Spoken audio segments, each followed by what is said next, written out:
Welcome to TimeBeat Breaking News Channel. Here are our breaking news today. 1.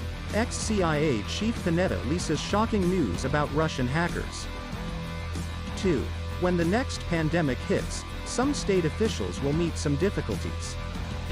The United States, ex-CIA Chief Panetta leases shocking news about Russian hackers.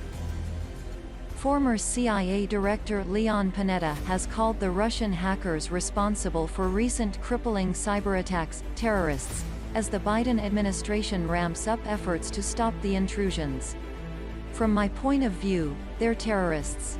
When they come at us with ransomware, even though they're a criminal operation, they're operating out of Russia, and they are going after some very important infrastructure in this country, Panetta, who is also a former defense secretary, said on Friday.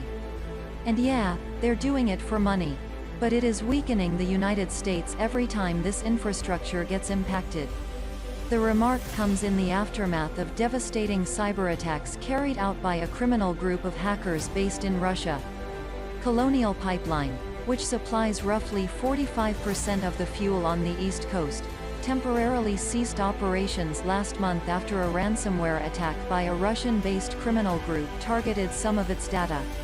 Overall, ransomware attacks have increased during the coronavirus pandemic, as hackers target vulnerable and critical organizations that they believe are more likely to pay to regain access to their networks and data.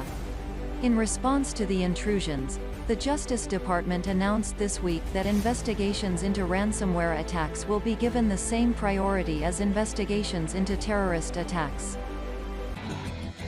The United States. When the next pandemic hits, some state officials will meet some difficulties.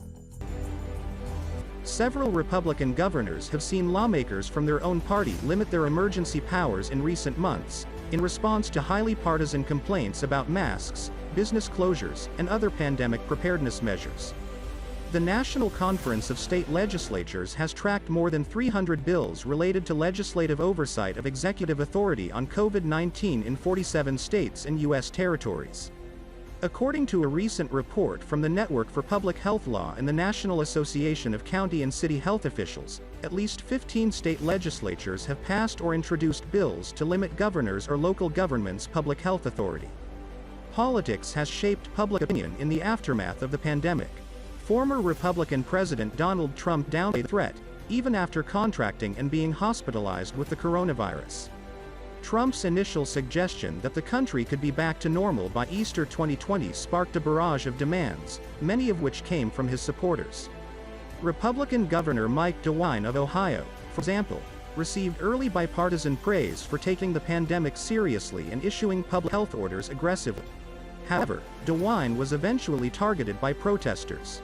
After overriding a DeWine veto in March, the GOP-dominated legislature gave itself more power to overturn the governor's decisions. Thank you for watching. We help you stay up to date all the news hourly. Please subscribe our channel to follow up the latest one.